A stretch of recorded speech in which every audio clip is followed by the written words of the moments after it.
손매란 박사의 정신건강. 이 시간 한국상담개발원 원장이자 경기대학교 심리상담전문연구원 주임교수인 손매란 박사님과 함께합니다. 인간관계의 뇌와 정신건강에 대해서 말씀을 드리려고 합니다. 이 신경과학의 발달로 인해서요, 1970년대를 지나면서 뇌가 상호 관계하는 하나의 사회적 기관으로 인정받기 시작함에 따라서요, 관계하는 뇌, 즉 사회적 뇌라는 용어가 자연스럽게 나오게 되었습니다.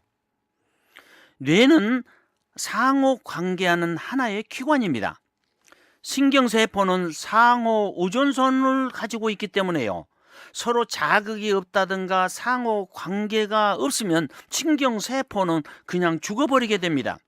그래서 인간이 태어나서 사회적 관계를 맺으려 하는 것은 신경세포 자체가 서로 공동체 속에서 상호 관계를 맺으며 살아가려는 아주 자연적인 현상인 것입니다. 태어나서 상호 의존이 없으면 세포 자멸사가 이루어지고요, 태어난 지 1년 미만의 아이들은요, 의존성 우울증을 겪게 되는데, 그래서 뇌는요, 사회적 연접을 통해서 다른 사람의 뇌와 연결되어 있는 사회적 기관으로 발달되어 가는 것입니다. 시각을 통해서 사회적인 연접을 이루고요, 얼굴 표정을 통해서 사회적 정보를 나누게 되는 것입니다. 어린 시절의 사회적 경험은 수십 년 이후의 성인으로서 신경 생물학적 환경을 형성하는 데 영향을 미칩니다. 인간은 대인관계를 통해서 살아가도록 되어 있는 것입니다. 주변을 보면요, 근데 늘 표정이 어둡고 사소한 일에도 안절부절 못하는 불안해하는 사람들이 있습니다. 그런 사람은 대개 감정이 불안정하고요, 스트레스를 조절하는 데 서툰 사람들입니다. 그러니 어느 누구도 그에게 선뜻 다가서는 사람이 없습니다. 그 반대도 있습니다. 능숙하게 자신의 감정을 조절하고 자기 자신을 다스릴 줄 아는 사람들은요, 어디를 가나 인기가 많습니다. 그런데 인간관계를 파괴하는 뇌의 기능은요, 크게 두 가지로 나눌 수가 있습니다. 뇌에서요, 세로토닌 신경이 약화될 때 대인관계를 파괴해 버립니다. 대인관계가 완만한 사람은 정서가 안정이 되어 있습니다. 반듯한 외모에 상냥하고 너그러운 성품을 갖추고 업무 능력까지 뛰어난다면요, 더 이상 바랄 것이 없습니다. 반대로 분노를 조절하지 못하는 사람은 어렵게 쌓은 인간관계, 이 대인관계를 한순간에 다 무너뜨려 버리고 마는 것입니다.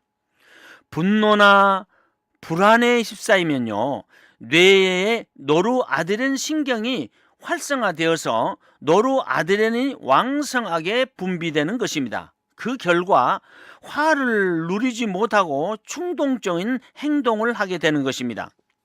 세로토닌 신경은요, 노르아드레날 신경을 억제하는 기능이 있습니다. 따라서 세로토닌 신경을 활성해 두면요, 화가 치밀어 오르는 상황에서도 재빨리 평상심을 회복할 수가 있는 것입니다.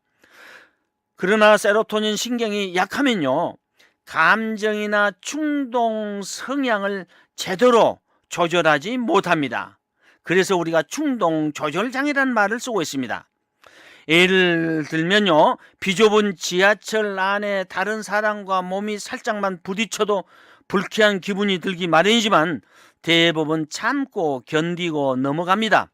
그러나 세로토닌 신경이 약해지면요, 사소한 불쾌함조차 다스리지 못해가지고 빈번히 화를 내고 짜증을 부리고 공격적인 행동을 하게 되는 것입니다.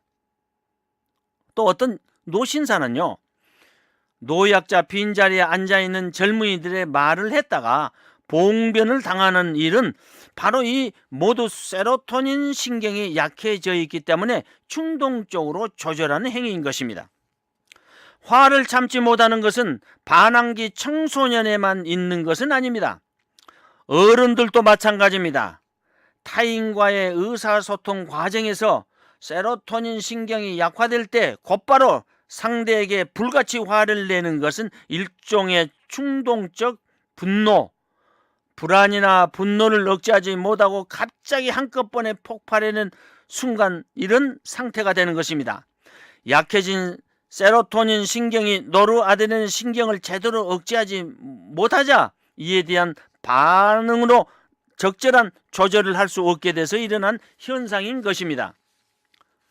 충동적인 분노는요, 타인에게 공격적인 행동으로 표출을 하게 되지만은 그것이 만약 자신을 향해 폭발하면요, 자살이라는 극단적인 경우도 선택할 수가 있습니다.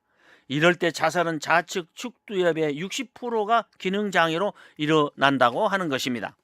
그러나 세로토닌 신경을 활성화하면요, 화를 누르지 못해 타인에게 폭력을 휘두르거나 충동적인 자살로 치달는 일은 일어나지 않을 것입니다.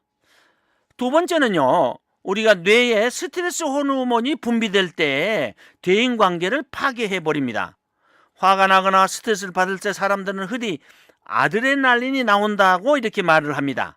아드레날린 또는 에피네프린은요, 스트레스 호르몬의 하나로서 부신 수질에서 분비됩니다. 또 다른 스트레스 호르몬이 코르티솔은요, 부신 피질에서 분비되는 것입니다. 부신 수질은요, 교감신경과 연관되어 있습니다. 교감신경이 자극을 받으면요, 부신 수질에서 아드레날린이 나와서 혈액을 순환합니다. 분노나 불안 같은 강한 스트레스에 대한 초기 반응으로 나타납니다.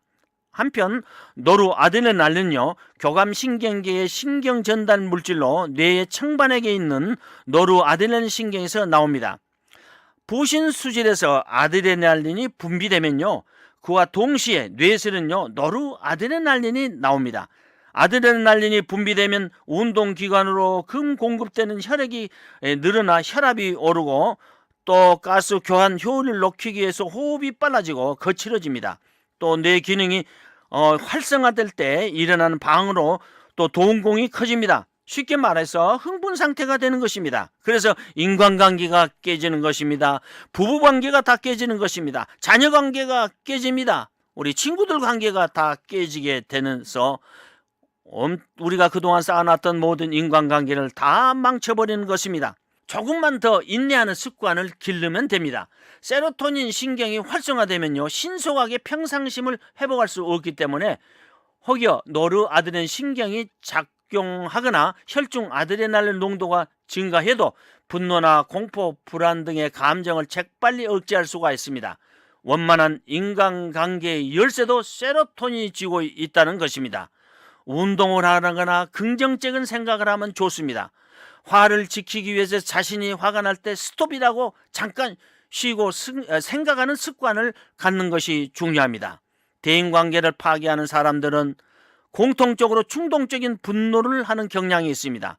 약해진 세로토닌 신경이 노르아드레날린 신경을 제대로 억제하지 못해서 생긴 현상입니다.